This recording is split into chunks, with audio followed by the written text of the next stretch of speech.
Helena nunca imaginou que o fundo do poço tivesse um peso real, mas ali estava ela, com os pés afundados na terra úmida, o corpo tremendo de esforço, puxando aquele baú como se estivesse arrancando algo do próprio destino. O buraco atrás dela parecia vivo, grande, profundo, silencioso, como se tivesse esperado por aquele momento. Cada movimento exigia força, não só dos braços, mas de tudo que ela tinha guardado dentro de si. A dor, a humilhação, os dias de fome, as noites em silêncio. E então, ela conseguiu. O baú saiu da terra com um som pesado, arrastado, como se resistisse em deixar aquele lugar. Helena segurou firme, respirando forte, sem acreditar. Lá em cima, os três homens observavam, imóveis, desconfiados, sem entender o que realmente estava acontecendo. Mas ela sabia, mesmo antes de abrir, sabia que aquilo não era apenas um baú, era uma resposta. Era como se, pela primeira vez, a vida tivesse devolvido algo, depois de tanto tirar. Helena ergueu os olhos. O vento passou pelo campo. O céu se abriu acima dela, e naquele instante, a mulher que havia sido destruída começava a se reconstruir. Antes de continuar, já deixe seu like e comente de onde você está assistindo. Sol do Maranhão não poupa ninguém. Aprendi isso aos 42 anos, quando enterrei Antônio numa tarde de setembro que queimava até as pedras. Desde então, são 6 anos de manhãs iguais. Levanto antes do galo, boto o café no fogo, olho pela janela a estrada que passa em frente à minha casa e que não leva a lugar nenhum que eu ainda queira ir. Meu nome é Neuza. Sou filha de terra, como dizia minha mãe. Moro a 12 quilômetros de Açailândia, numa casa de tijolo e telha velha, rodeada de capim alto e um quintal que teima em dar vida mesmo quando eu esqueço de regar. Não tenho filhos. Tenho uma galinha capenga, um cachorro velho chamado Tico e uma saudade que já não dói todo dia, só nas noites que chovem. Trabalho o que posso. Costura para fora, vendo ovos na venda de seu brasilino às cestas. Cuido da horta. Não me falta o feijão. O que falta, falta por dentro. E disso o feijão não resolve. Antônio era um homem simples. Trabalhava na roça desde menino, gargalhava alto demais e cantava desafinado toda vez que bebia uma cachaça. Não era perfeito. Era meu. Quando ele foi embora, derrame numa madrugada que eu dormia do lado sem saber, eu fiquei sem chão por quase um ano inteiro. Ficava parada no meio da cozinha sem saber o que estava fazendo ali. Esquecia de comer, esquecia de existir. Mas a vida não espera a gente terminar o luto. A conta de luz não espera, a seca não espera, o capim que toma o quintal não espera. Então fui aprendendo a andar sozinha de novo. Devagar, como criança que aprende a dar os primeiros passos, só que ao contrário. Eu estava desaprendendo o que era ter alguém do lado. Hoje já sei viver assim. Não gosto, mas sei. A minha rotina tem uma ordem que não quebro. De manhã cedo, o café e a varredura do terreiro. Depois a horta, jiló, maxixe, coentro, o pé de limão que Antônio plantou e que todo ano insiste em dar fruto como se ainda fosse mostrar serviço para ele. Depois a costura. À tarde, quando o calor aperta demais, sento na sombra da mangueira e escuto o silêncio. Tem gente que tem medo de silêncio. Eu aprendi a habitá-lo. A estrada em frente à minha casa é de chão batido, poeira vermelha que gruda na roupa e nos pulmões. Passa uma caminhonete ou outra de manhã, algum vaqueiro de tarde, raramente alguém a pé. É estrada de quase ninguém. Eu gosto disso. Menos gente, menos explicação. Naquela semana de março, o calor estava diferente. Pesado demais, abafado, o tipo de calor que antecede chuva forte. O céu tinha aquela cor estranha de cobre velho e os pássaros voavam baixo. Tico ficava inquieto, andando de um lado para o outro, farejando o ar como se soubesse de alguma coisa que eu ainda não sabia. Na quarta-feira à tarde, eu estava sentada na varanda, remendando uma saia de chita, quando Tico começou a latir diferente. Não era o latido de costume. aquele preguiçoso de cachorro velho que late mais por obrigação do que por necessidade. Era um latido agudo, insistente, com aquela nota de urgência que os bichos têm quando alguma coisa está errada de verdade. Levantei devagar, espiei pela grade da varanda. No meio da poeira da estrada, a uns 30 metros da minha cerca, havia uma figura, pequena, imóvel, sozinha. Franzi os olhos por causa do sol. O calor fazia tremer o ar em cima do chão, dificultava enxergar direito. Mas eu vi. Era uma menina, sentada no meio da estrada, de costas para mim. Cabeça baixa, não se movia.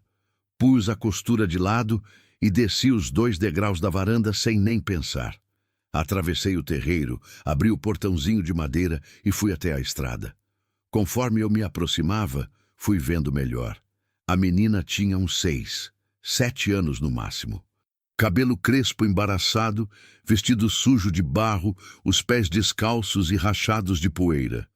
Ela estava abraçando os próprios joelhos, com a cabeça apoiada neles, e o balanço leve do corpo para frente e para trás me fez o coração apertar. Menina!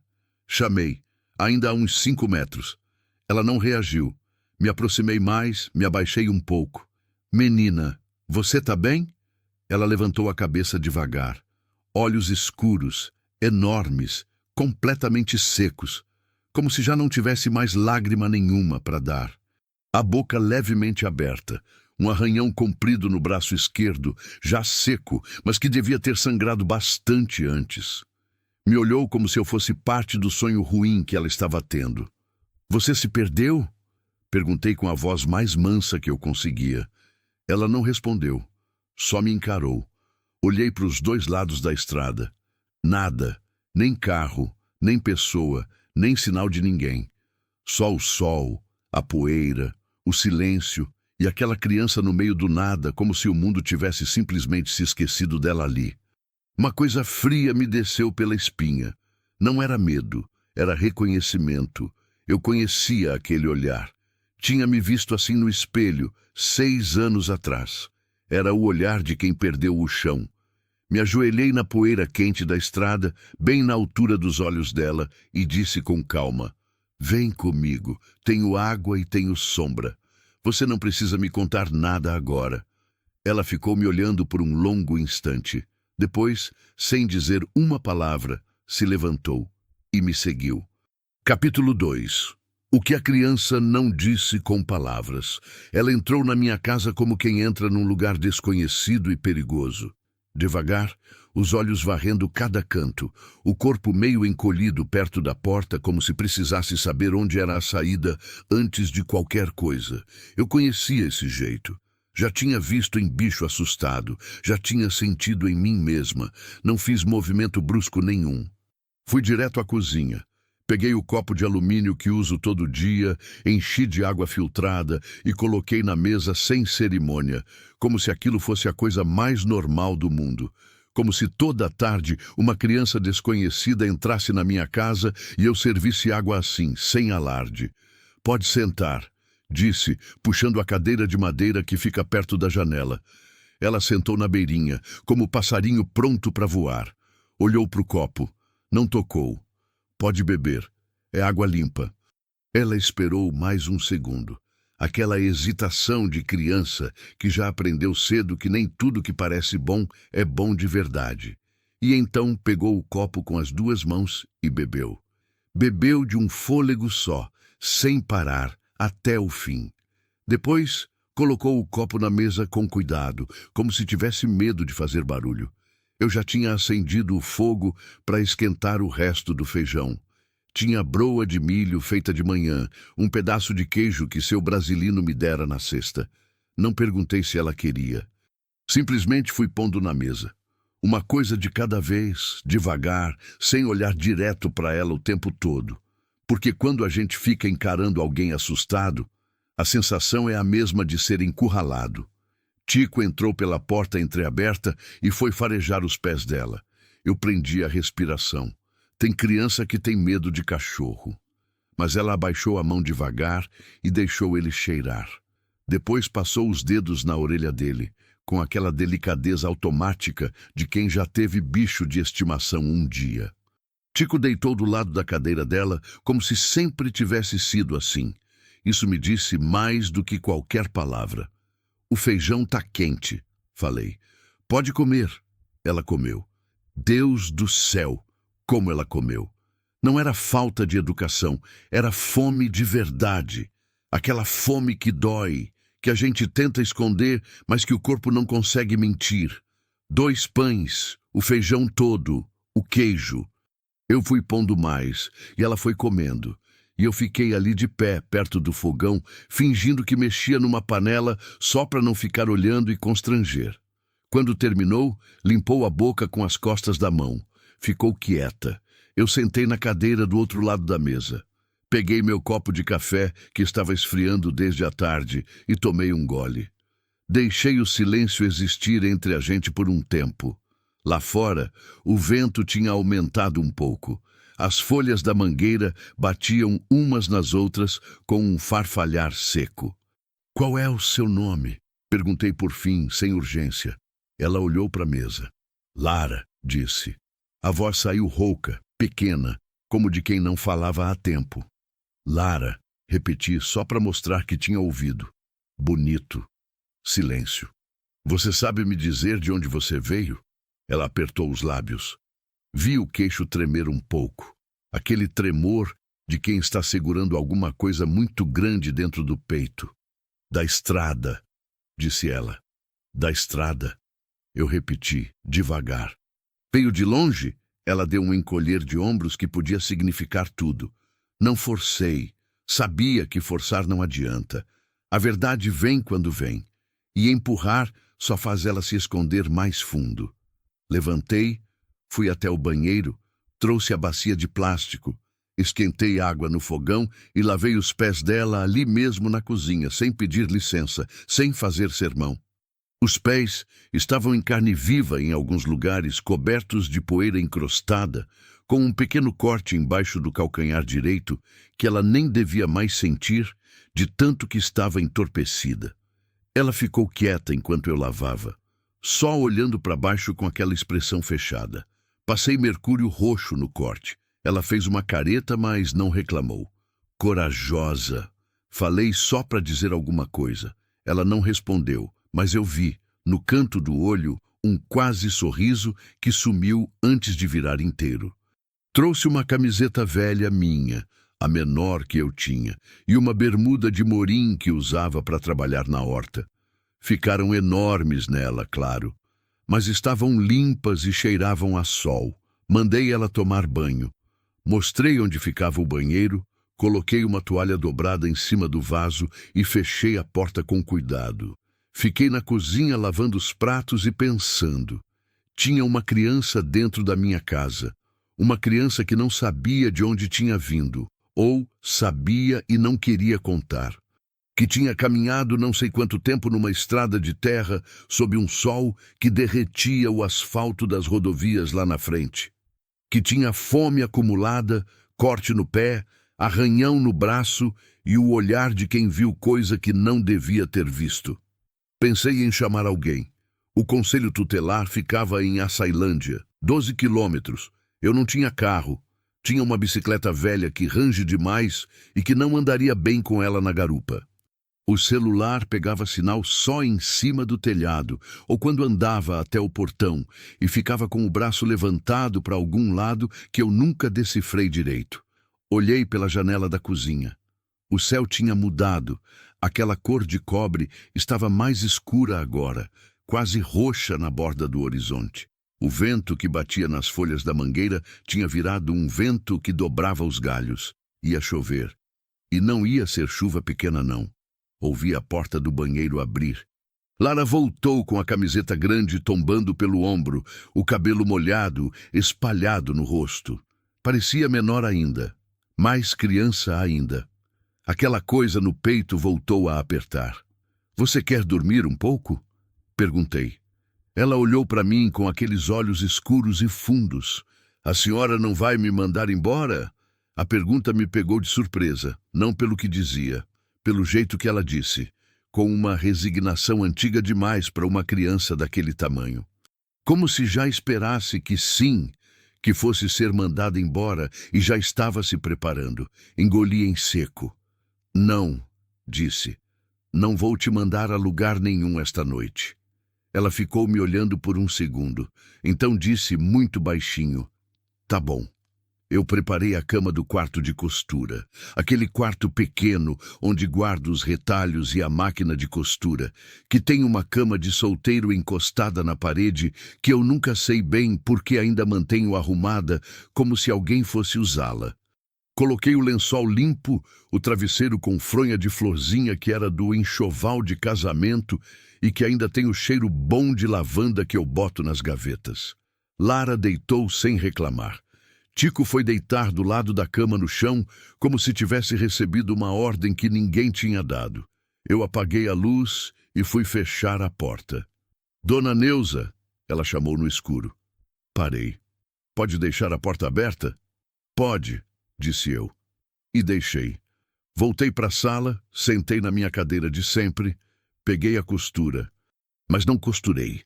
Fiquei olhando para a janela enquanto o céu lá fora escurecia rápido demais e o primeiro trovão rolava longe, pesado, avisando que vinha por aí. Pensei em Antônio. Pensei em como ele teria reagido. Provavelmente teria entrado na cozinha fazendo barulho, esquentado mais feijão do que precisava, tentado fazer a menina sorrir com alguma palhaçada sem graça. Ele era assim. Ocupava o silêncio com presença. Eu aprendi a ocupar o silêncio com silêncio. Mas aquela noite, pela primeira vez em muito tempo, o silêncio da minha casa tinha uma respiração além da minha. E isso era estranho. E isso era bom. Quando a chuva veio, veio de vez. A chuva começou com aquele aviso que o Maranhão sempre dá. Um cheiro de terra molhada que sobe do chão antes mesmo da primeira gota cair, como se a terra estivesse suspirando de alívio antes de receber o que estava esperando. Depois vieram as gotas. Grandes, esparsas, batendo no telhado de telha velha com um baque seco e solto. 1, 2, 5. E então, sem cerimônia, o céu abriu de vez. Não foi chuva, foi dilúvio. A água caía em cortina, densa, fechada, daquele jeito que o interior do Maranhão conhece bem. Quando chove assim, não adianta nem tentar. Não tem guarda-chuva que resolva, não tem corrida que salve. Você fica onde está e espera passar.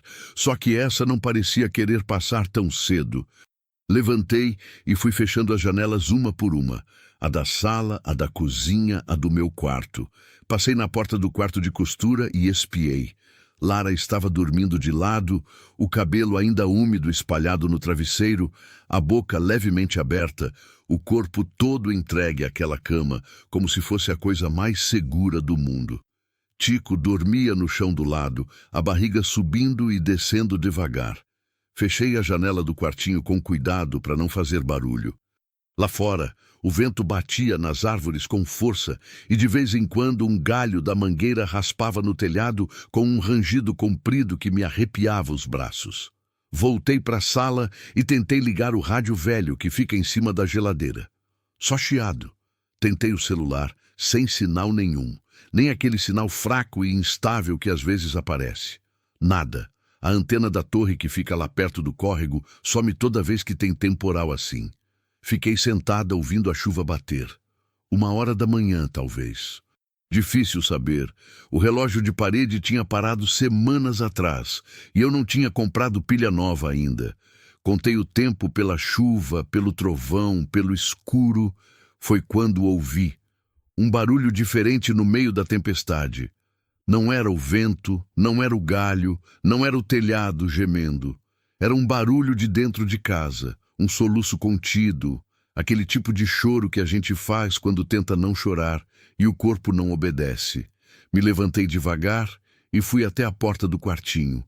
Lara estava acordada. Sentada na cama com os joelhos no peito, o rosto escondido entre os braços, os ombros sacudindo em soluços que ela claramente estava tentando engolir. Tico estava em pé do lado dela. o focinho encostado no joelho dela. Os olhos me olhando como se pedisse socorro. Me sentei na beirinha da cama. Não falei nada. Não abracei logo, porque abraço em hora errada assusta mais do que conforta. Fiquei só ali, perto, presente. A chuva batia no telhado. Os soluços foram diminuindo aos poucos. Depois de um tempo, não sei quanto, o tempo fica diferente nessas horas. Ela ergueu o rosto. Os olhos estavam inchados, o nariz vermelho. Eu tive um sonho ruim, disse ela, com a voz de criança que acorda assustada de madrugada. Sonho ruim passa, falei. Ela ficou olhando para a janela. Lá fora, um raio clareou tudo por um segundo. O quintal, a mangueira dobrada pelo vento, a estrada lá longe virada num rio de lama. A minha mãe tinha medo de trovão, disse ela de repente. Prestei atenção. Não perguntei nada. Só fiquei quieta porque às vezes é isso que abre a porta. O silêncio paciente de quem está disposto a ouvir sem cobrar. Ela falava que trovão era briga de santo. Continuou Lara, ainda olhando para a janela. Aí eu sempre ficava do lado dela quando chovia assim. Pausa. Ela não tá mais aqui para ficar do lado. Disse isso com uma calma que doeu mais do que se tivesse gritado. Aquela calma de criança que já processou alguma coisa grande demais para sua idade e que já não tem mais lágrima nova para isso. Só tem a frase seca, curta, pesada como pedra. Não perguntei o que tinha acontecido com a mãe. Não era hora. Talvez não fosse nunca meu lugar perguntar. Então fica do lado de mim essa noite, disse eu. Ela me olhou. A senhora também tem medo de trovão? Pensei antes de responder. Não tenho medo de trovão, não, falei. Mas companhia na chuva sempre faz bem. Ela ficou me olhando por um segundo com aqueles olhos que pareciam mais velhos do que o resto dela. Então, sem dizer mais nada, se deitou de lado e fechou os olhos. Fiquei sentada na beirinha da cama até sentir a respiração dela ficar mais funda, mais lenta. Tico voltou a deitar no chão. A chuva continuava forte, mas o trovão tinha ido embora. Fui para o meu quarto, mas não dormi. Fiquei deitada de olho aberto, ouvindo a chuva e pensando. Pensando em quem era aquela criança de verdade. Pensando na mãe que tinha medo de trovão e que não estava mais aqui. Pensando no arranhão no braço dela, no corte no pé, na fome acumulada, no olhar resignado quando perguntou se ia ser mandada embora. Uma criança não chega assim num trecho de estrada no meio do nada por acaso. Alguma coisa muito errada tinha acontecido antes de ela aparecer na minha frente. De manhã, a chuva tinha virado uma garoa fina e persistente, daquelas que molham mais do que parecem. O chão do quintal estava encharcado, com poças por todo lado, e a estrada lá fora era um lamaçal comprido e cor de ferrugem. Nenhum carro ia passar ali tão cedo. Nenhuma bicicleta ia longe naquele barro. Eu estava presa em casa e Lara estava presa comigo. Fiz mingau de milho com leite em pó e açúcar, que era o que eu tinha. Ela comeu sem reclamar, sentada na mesma cadeira de ontem, com Tico deitado nos seus pés como se fosse dela havia anos. Fiquei em pé perto do fogão tomando meu café e a observando pelo canto do olho. À luz do dia, ela parecia diferente. Menos assustada, talvez. Ou, pelo menos, escondendo melhor o susto. Havia uma firmeza naquele rosto miúdo que me chamava a atenção. Um jeito de segurar o queixo, de encarar as coisas de frente que não era normal em criança daquela idade. Era o jeito de quem cresceu rápido por necessidade, não por escolha. Dona Neuza, ela disse, sem levantar os olhos do mingau. O senhor Antônio que está na fotografia ali. Ela apontou para a foto que fica em cima do armário da sala, que eu sempre enxergo daqui da cozinha. É seu marido? Engoli o café. Era, disse eu. Já faz 6 anos que ele foi. Foi para onde? A pergunta veio tão direta, tão sem malícia, que quase me fez sorrir. Criança pergunta assim, sem rodeio, sem o constrangimento que adulto tem. Foi para onde a gente vai quando vai de vez, respondi. pro lugar que não tem volta. Ela ficou pensando nisso por um momento. A minha mãe foi pro mesmo lugar, disse ela então, ainda com aquela voz calma que doía de ouvir. Dessa vez não me contive. Fui até a mesa, sentei na cadeira do lado dela e olhei pro rosto dela de frente. Há quanto tempo, Lara? Ela levantou os olhos do mingau. Me olhou. 20 dias ou 21. Eu perdi a conta. 20 dias. Uma criança de 6 ou 7 anos, sozinha no mundo, há 20 dias. Alguma coisa no meu peito machucou de um jeito que eu não sentia há muito tempo. E seu pai? Perguntei com cuidado. Ela desviou o olhar para a janela.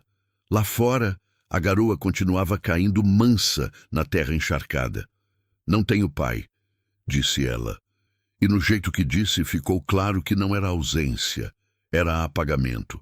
Era o tipo de resposta que uma criança dá quando aprendeu que esse é o melhor jeito de encerrar esse assunto. Não continuei por esse caminho. Você estava com alguém antes de aparecer na estrada? Ela hesitou. Vi os dedos dela apertarem um pouco a colher do mingau. Estava com a tia Marlene, disse devagar. Mas a tia Marlene foi embora de manhã cedo e não voltou mais. Eu esperei. Esperei muito. Aí eu fui andando. Andando para onde? Para algum lugar que tivesse gente boa. Disse isso com uma simplicidade que me desarmou completamente. Uma criança de 6 anos que decide sozinha caminhar por uma estrada de terra sob o sol do Maranhão em busca de gente boa. Sem saber onde ia encontrar, sem garantia nenhuma de que ia encontrar, e tinha aparecido na minha porta. Fiquei um bom tempo sem falar, só olhando para ela, para esse rosto pequeno e sério que tinha cruzado o caminho da minha vida naquela tarde de quarta-feira, como se o destino tivesse simplesmente decidido que era aqui que ela precisava chegar. Lara, falei por fim, você não precisa ir a lugar nenhum enquanto essa chuva não passar, tá bem? Ela me olhou. E depois que passar? Era uma pergunta justa, honesta. Ela queria saber o que vinha depois, queria entender as regras antes de se apegar a qualquer coisa. Porque criança que já perdeu muito aprende a não se apegar, sem antes saber se pode. Respirei fundo. Depois a gente conversa, disse eu. Mas hoje você fica aqui. Ela olhou para mim por um longo segundo. Então, voltou para o mingau. E eu voltei para o meu café. Lá fora, a garoa fina continuava caindo, a estrada de barro continuava intransitável e dentro da minha casa havia uma criança, um cachorro velho e uma viúva que, pela primeira vez em 6 anos, acordou sem achar o silêncio tão pesado assim. A garoa durou 2 dias. 2 dias de céu baixo, chão encharcado e estrada impossível. 2 dias em que o mundo lá fora ficou parado, como se a chuva tivesse dado uma ordem e tudo tivesse obedecido. Nenhum carro passou. Nenhum vizinho apareceu. Até os pássaros ficaram quietos, empoleirados nas árvores, com as penas arrepiadas, esperando. Eu e Lara ficamos em casa. E foi nesse tempo fechado, nesse espaço que a chuva criou sem pedir licença, que as coisas foram acontecendo do jeito que as coisas importantes sempre acontecem, devagar, sem aviso, quase sem que a gente perceba no momento. No primeiro dia de garoa, eu ensinei ela a fazer bolacha de polvilho. Não porque eu precisasse de bolacha, mas porque precisava de alguma coisa para fazer com as mãos e porque criança parada demais começa a ficar pesada por dentro. Ela ficou do meu lado no fogão, séria como se fosse a tarefa mais importante do mundo, amassando a massa com os 2 punhos e enfarinhando o tabuleiro com uma concentração que me fez sorrir de costas para ela. Tá bom assim? Perguntava de 2 em 2 minutos, mostrando o bolinho que tinha formado. Tá ótimo, eu respondia. E era verdade. Quando as bolachas saíram do forno, ela comeu 4 de uma vez, ainda quentes, e fez aquela cara de satisfação que só criança faz com comida boa. Os olhos fechando um pouquinho, o corpo relaxando no banco. Guardei aquela imagem sem querer guardar. À tarde do primeiro dia, ela descobriu a caixa de retalhos que fica debaixo da máquina de costura. Ficou 1 hora sentada no chão do quarto de costura, separando os pedaços de tecido por cor, com aquele cuidado meticuloso de criança que encontrou alguma coisa que faz sentido para ela. Quando eu entrei para buscar a tesoura, ela tinha organizado tudo em montes arrumados. O azul junto, o florido junto, o xadrez junto. "Você quer que eu ensine a costurar?" perguntei. Ela ergueu o rosto. "A senhora sabe fazer boneca de pano?" "Sei." Os olhos dela foram os maiores que eu já vi. Passamos a tarde fazendo uma boneca de retalho. Ela escolheu o tecido. Quis o de florzinha roxa, que eu usaria para outra coisa, mas não tive coragem de dizer. Cortei, ela segurou as partes enquanto eu costurava, enfiamos o recheio de algodão velho.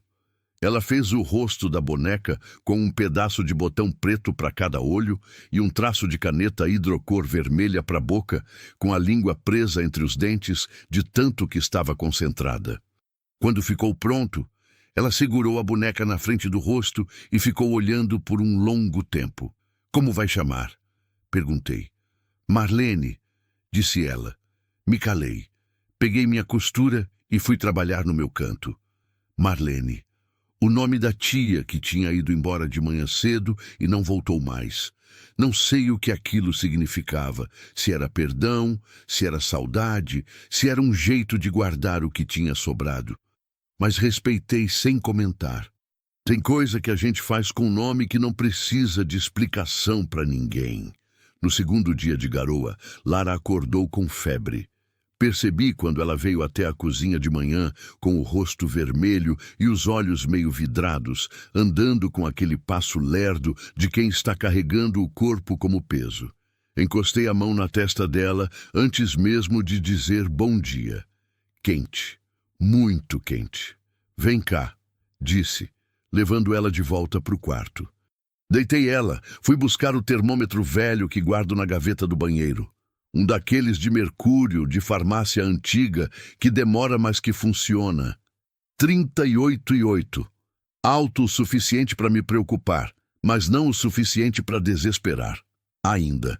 O problema era que a estrada continuava intransitável. A garoa tinha parado mais cedo naquele dia, mas o barro ainda era fundo demais para qualquer coisa passar. A Sailândia ficava a 12 quilômetros. Eu não tinha carro. A bicicleta não andaria naquele chão.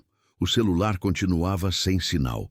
Fiquei parada no meio da cozinha por um momento, fazendo aquela conta rápida que a gente faz quando a situação aperta e os recursos são poucos. Comprimido de dipirona eu tinha. Sempre guardo. Soro caseiro eu sabia fazer. Pano úmido na testa, hidratação, repouso. Não era o ideal, mas era o que tinha. Fui fazendo. A cada hora eu trocava o pano frio na testa dela. Fiz chá de erva cidreira com mel que eu mesma crio nas colmeias do fundo do quintal.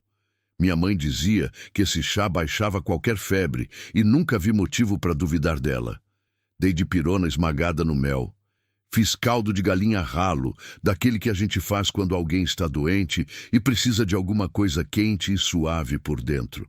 Lara ficou deitada, quieta, com a boneca Marlene abraçada no peito. Tico não saiu do lado da cama o dia inteiro.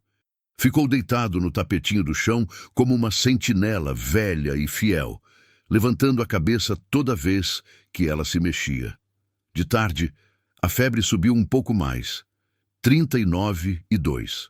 Fiquei séria. Fui até o portão, com o celular levantado, tentando pegar sinal. Nada.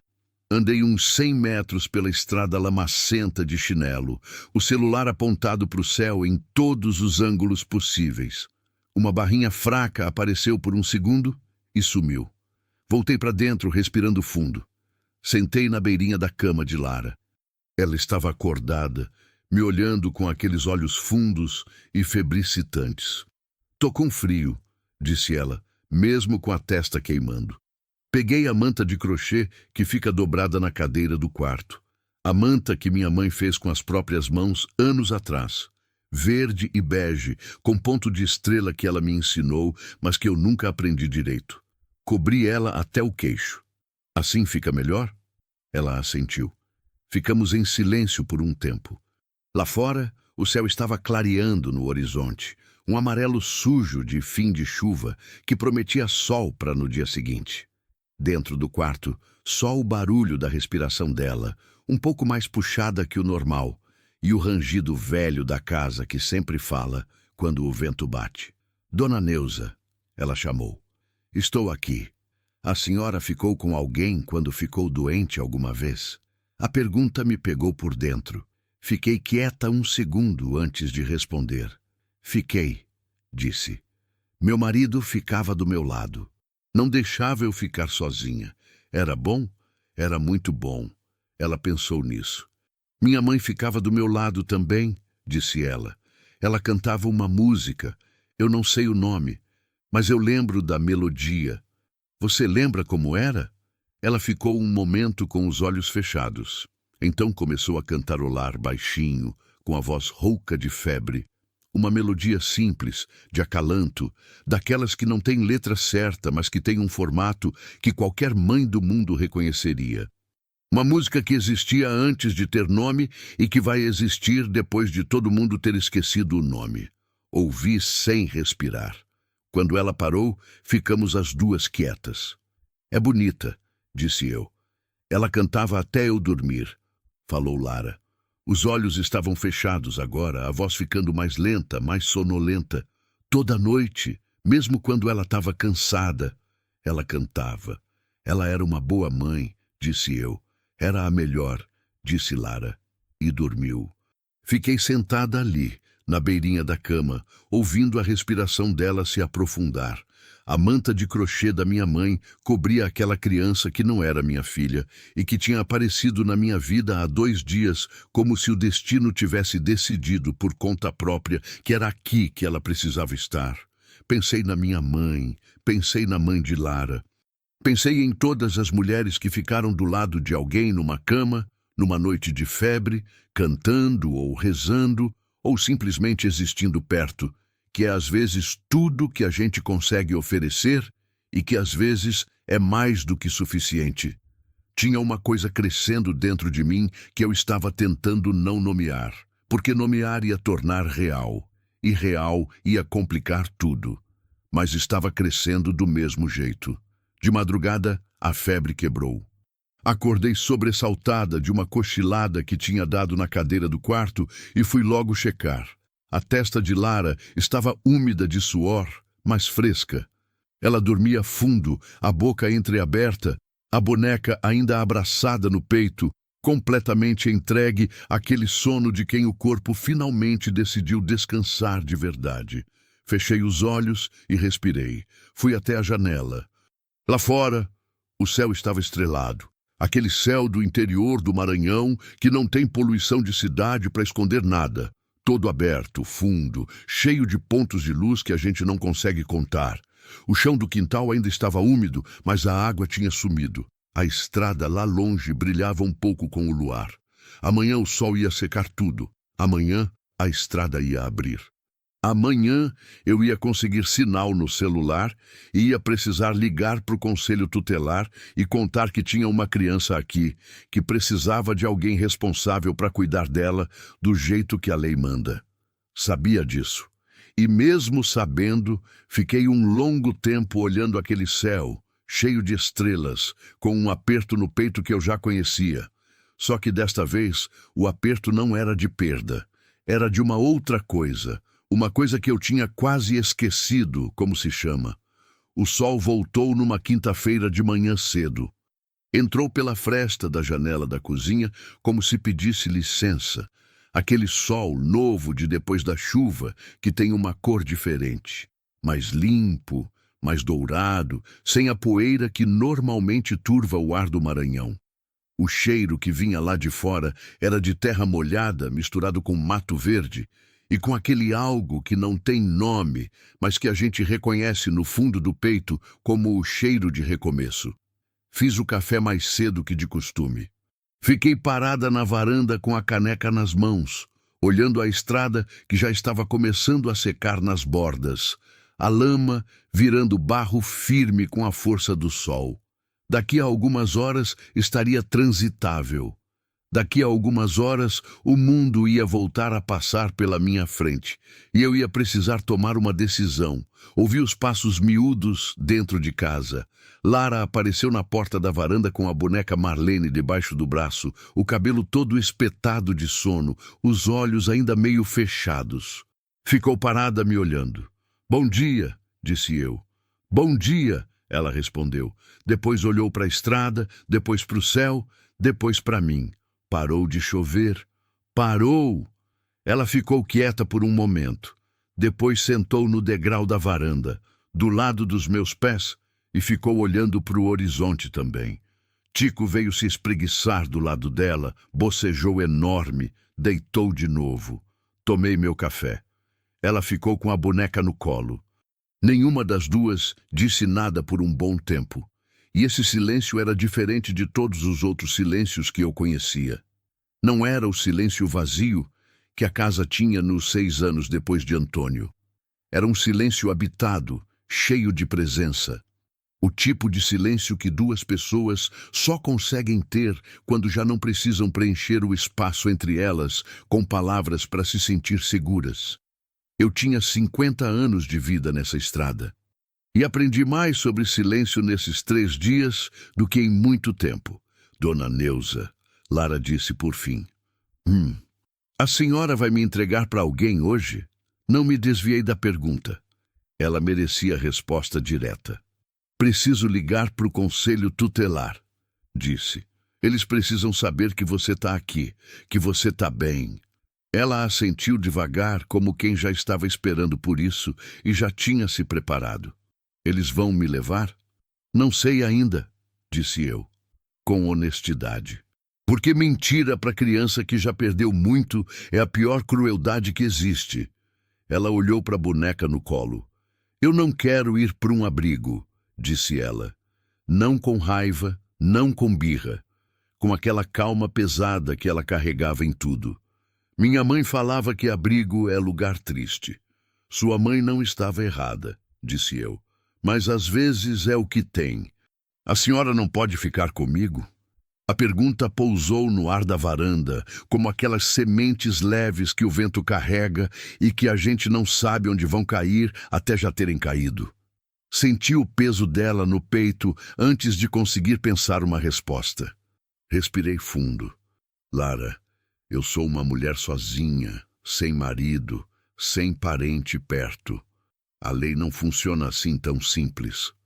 "Mas a senhora é boa", ela disse. Simples assim.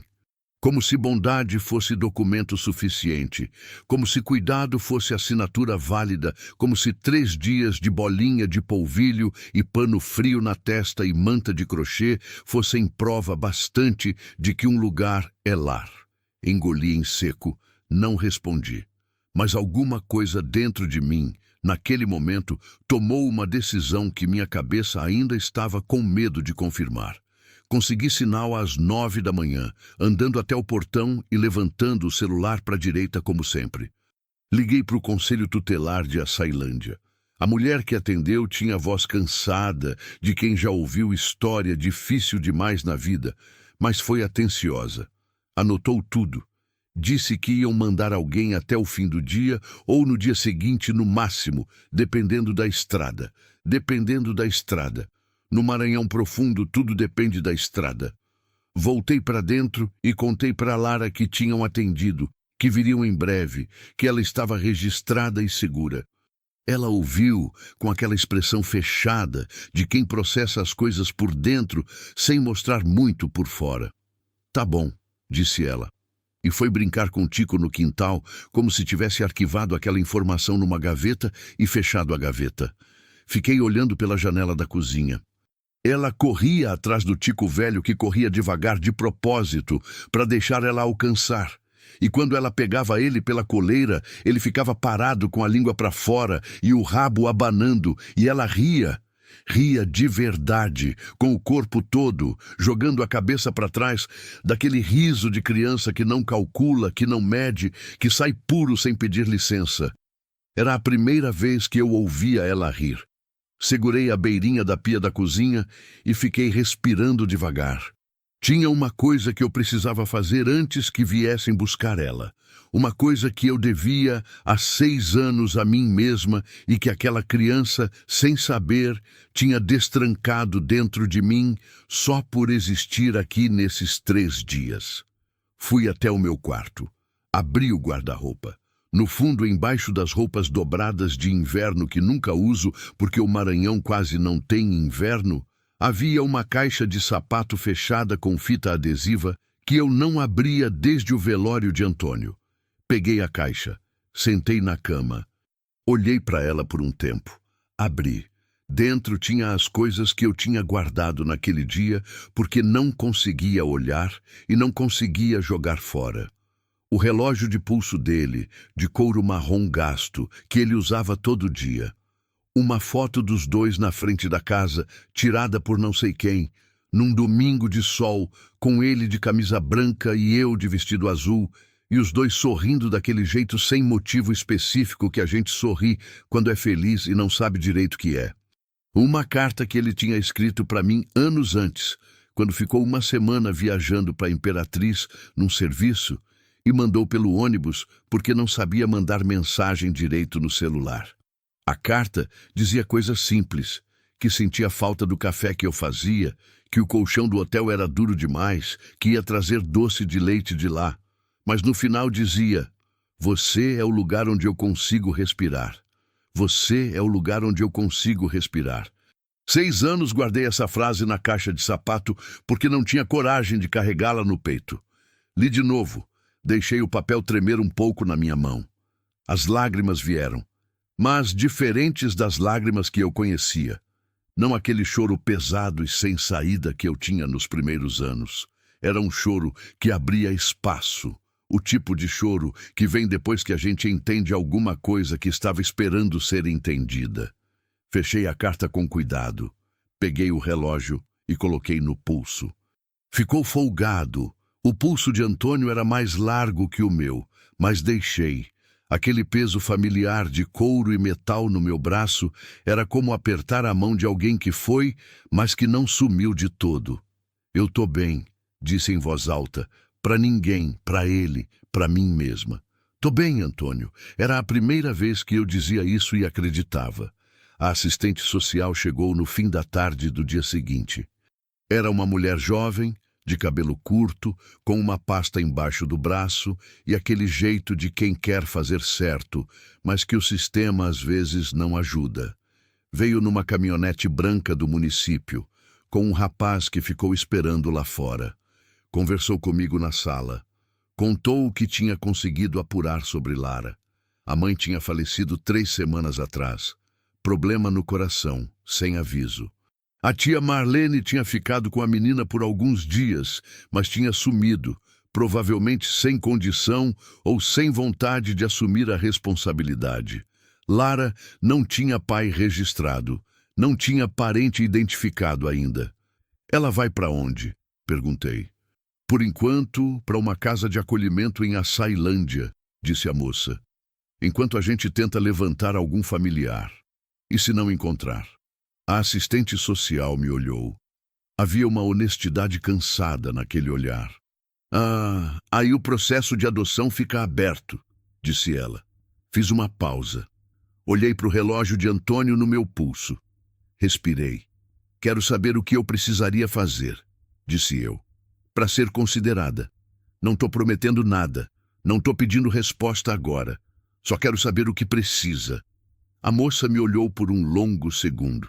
Depois abriu a pasta e começou a explicar.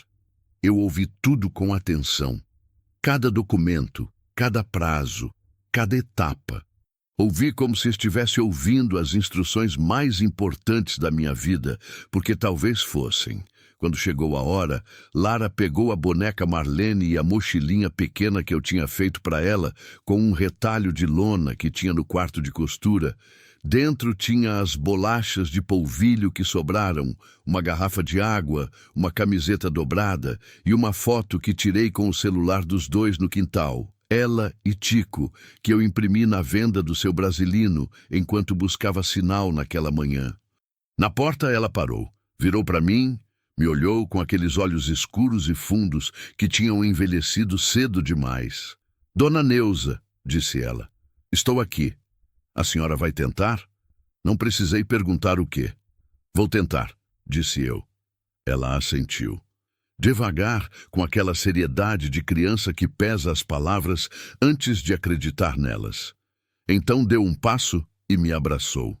Com os dois braços curtos e firmes em volta da minha cintura, a cabeça encostada no meu estômago, a boneca espremida entre nós duas.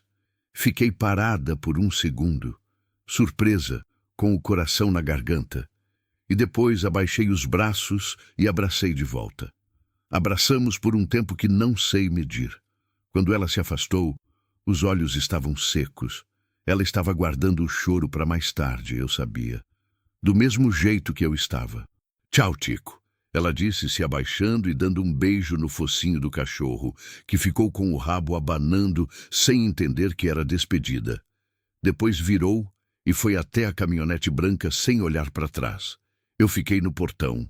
A caminhonete pegou a estrada, levantou uma poeira fina e dourada no contraluz do fim de tarde e sumiu na curva lá longe, onde a estrada dobra atrás dos ipês amarelos que florescem todo o ano nessa época. O silêncio voltou.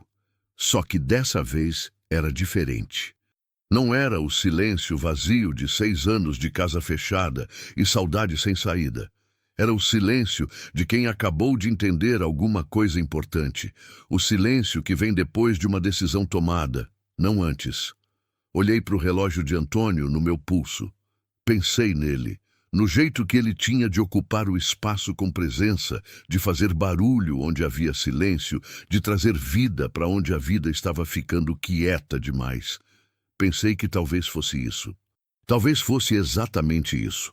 Não esquecer ele nunca, mas entender que amar alguém que foi não precisa ser motivo para não abrir espaço para quem chegou. A estrada estava vazia, mas eu já sabia que não ia ficar assim. Entrei em casa, sentei na minha cadeira de sempre, peguei o papel que a assistente social tinha deixado com a lista de documentos necessários e botei em cima da mesa com cuidado, bem à vista, no lugar onde eu ia ver toda manhã quando tomasse meu café. Lá fora, o sol do Maranhão estava descendo devagar atrás dos cerrados, tingindo o céu daquela cor de brasa que só o interior tem. Laranja, vermelho, roxo nas bordas, imenso como só o céu daqui sabe ser. O mesmo sol que não poupa ninguém. O mesmo sol que aquece tudo que decide continuar. Tico veio deitar nos meus pés. E eu fiquei ali, com o relógio de Antônio no pulso e o papel da assistente social na mesa, olhando o céu pegar fogo lá fora pela janela aberta. E pela primeira vez em 6 anos, senti que o amanhã tinha uma forma. Não certa, não garantida, não fácil. Mas tinha uma forma. E isso era suficiente. 6 meses depois, o pé de limão de Antônio deu mais fruto do que nunca. Não sei explicar isso direito. Naqueles 6 anos, todos que passei sozinha, aquele pé dava uns poucos limões encardidos, pequenos, de casca grossa e pouco suco, como se ele também estivesse em luto e não tivesse muito a oferecer. Mas naquele agosto, quando eu já tinha aprendido a dividir minha casa com uma presença pequena e teimosa e cheia de perguntas, o pé de limão acordou de vez. Ficou pesado de fruto, os galhos curvando de tanto limão amarelo brilhante que parecia coisa de enfeite, de tão bonito que ficou. Lara ficou parada embaixo dele por um bom tempo no dia que chegou para ficar. Por que tem tanto limão? Ela perguntou. Não sei, disse eu com honestidade. Às vezes, a natureza decide que é hora. Ela pegou um limão com as 2 mãos, cheirou, fez uma careta de azedo antes mesmo de morder. Vamos fazer limonada? Vamos, disse eu. E foi assim que começou o segundo capítulo da minha vida, com uma careta de azedo e um pedido de limonada debaixo de um pé de limão que tinha decidido, por conta própria, que era hora de dar fruto de novo. O processo não foi simples. Nunca é. Papel é coisa séria no Brasil, e burocracia no interior é coisa ainda mais séria, porque você precisa do papel, mas o cartório fica na cidade, e a cidade fica longe, e o ônibus não passa todo dia. E quando passa, você chega lá e a pessoa responsável está de atestado, ou em reunião, ou o sistema caiu. Aprendi isso nas idas e vindas dos meses que antecederam a guarda provisória. Fui a Açailândia mais vezes naquele período do que nos 3 anos anteriores juntos. De ônibus, de carona com seu brasilino, que ia à cidade toda terça de manhã. Uma vez de mototáxi, quando o ônibus quebrou no meio do caminho e eu não podia perder o horário na vara da infância. A assistente social, a moça de cabelo curto que eu fui conhecendo melhor ao longo dos meses, chamava Patrícia. Descobri que ela era de São Luís, que tinha vindo para o interior por causa do concurso, que morava num apartamento alugado perto da prefeitura e que sentia falta da mãe todo fim de semana. Nos tornamos, se não amigas, pelo menos 2 pessoas que se respeitavam de verdade. E isso, no meio daquela burocracia toda, fez diferença. Foi ela quem me ligou numa terça-feira de maio, com a voz diferente. Aquela voz de quem tem uma notícia boa guardada e mal consegue esperar para soltar. Dona Neuza, a guarda provisória foi deferida. Fiquei em silêncio por um segundo. Deferida. Repeti, só para ter certeza que a palavra era o que eu achava que era. Deferida. Ela confirmou. A senhora pode buscar Lara na sexta. Desliguei o telefone e fiquei parada no meio do terreiro com o celular na mão.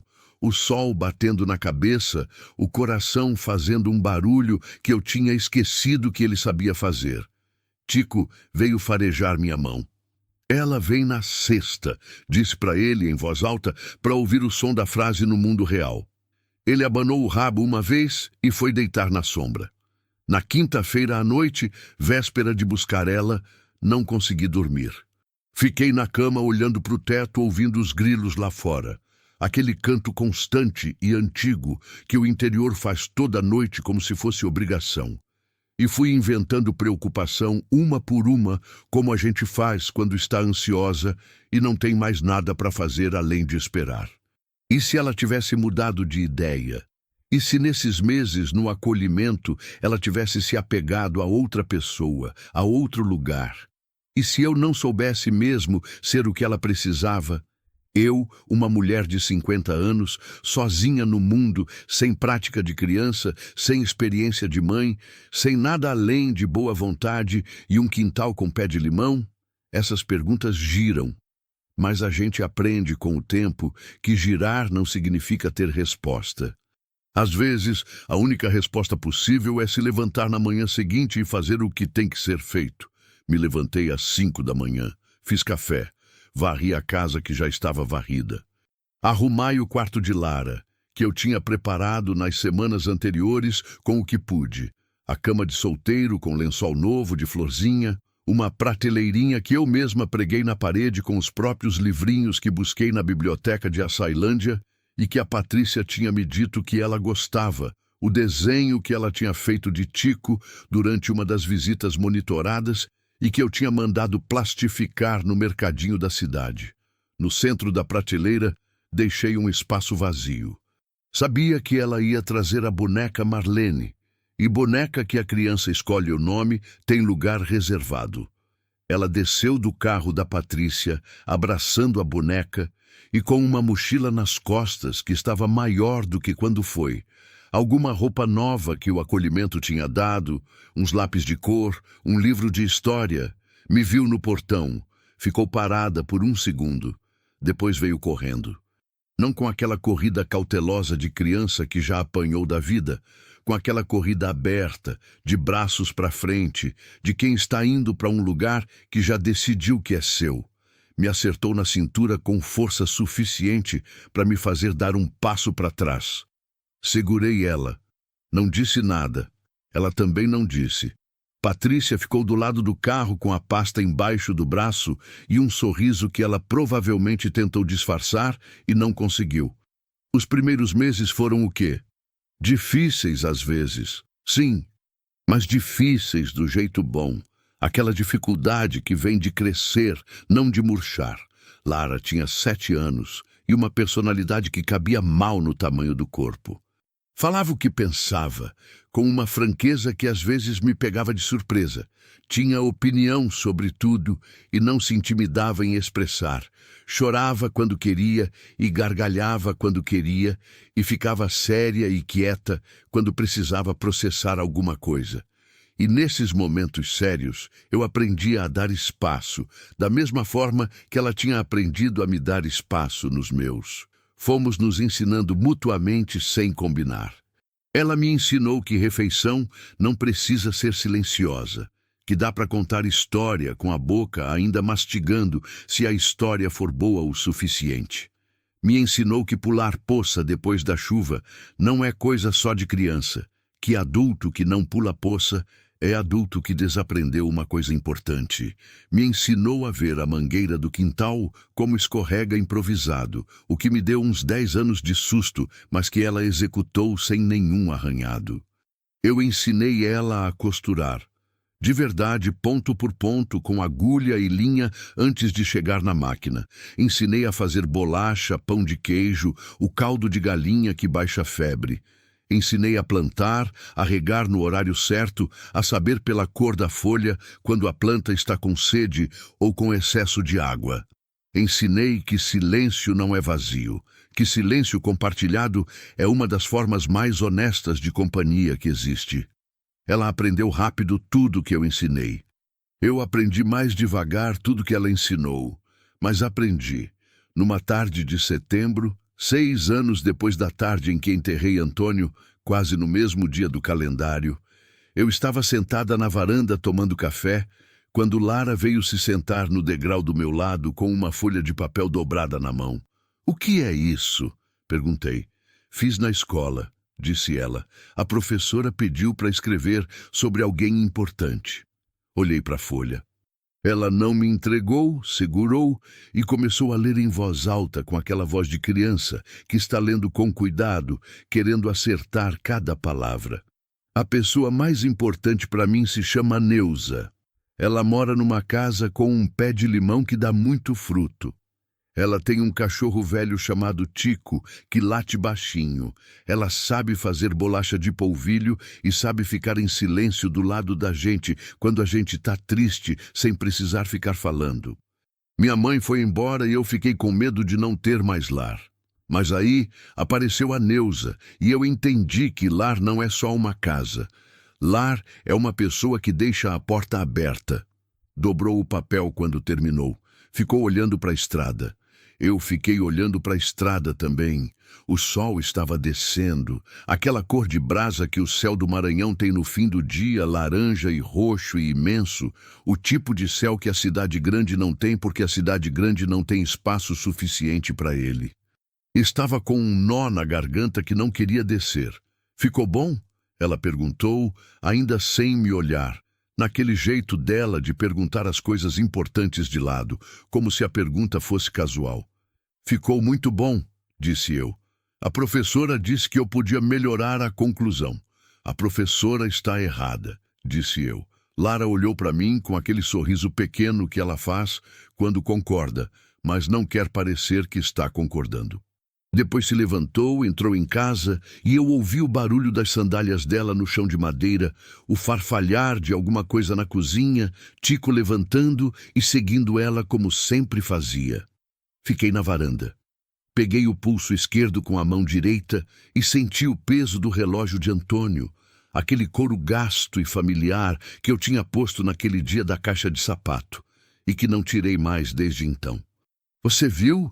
Disse baixinho para ele, para o céu, para essa coisa que a gente faz quando quer falar com quem não está mais, mas que nunca foi embora de vez. O vento bateu suave nas folhas da mangueira. O pé de limão balançou um pouco, os frutos amarelos pegando o último sol do dia. Algum lugar dentro de mim que tinha ficado fechado por 6 anos não abriu de repente, não escancarou, porque as coisas verdadeiras não funcionam assim, mas estava aberto. Tinha estado abrindo devagar, desde aquela tarde de quarta-feira em que uma menina de pés descalços apareceu sentada no meio da estrada de poeira vermelha, como se o destino tivesse simplesmente decidido que era ali, naquele ponto exato da minha vida, que as coisas iam começar a mudar. Às vezes fico pensando nisso. Fico pensando em quantas vezes a vida tenta nos alcançar e a gente não percebe. Quantas batidas à porta a gente deixa sem resposta porque está com medo, ou com saudade, ou com preguiça de recomeçar. Fico pensando que a sorte, se é que existe essa coisa, talvez não seja nada mais do que a decisão de abrir o portão quando uma criança aparece sentada no meio da estrada. Não sou heroína de nada. Sou uma mulher de 50 anos, viúva, que mora numa casa simples no interior do Maranhão e que um dia parou de andar e prestou atenção. Isso é tudo. Às vezes, tudo é o suficiente. Naquela noite, depois do jantar, Lara pediu para eu ensinar a melodia do acalanto da mãe dela, aquela que ela tinha cantarolado na noite de febre, a que não tinha nome, mas que tinha forma. Mas você já sabe, disse eu. Foi você que me ensinou. Eu sei, disse ela, mas fica mais bonito quando canta junto. Ficamos as duas na sala depois de lavar a louça, com Tico deitado no centro do cômodo como tapete vivo, cantarolando aquela melodia sem letra que uma mãe tinha passado para a filha e que a filha tinha trazido para dentro da minha casa como se fosse um presente que ela nem sabia que estava carregando. Tico levantou uma orelha, depois a outra. Depois deitou a cabeça de volta no chão e fechou os olhos com aquele ar de total satisfação de cachorro velho que chegou ao fim de um dia bom. Continuamos cantando, e a noite do Maranhão lá fora ficou quieta, cheia de estrelas, cheia daquele silêncio habitado que é diferente de todos os outros, o silêncio de uma casa que voltou a ser lar. Lar não é só uma casa. Lar é uma pessoa que deixa a porta aberta. Fim.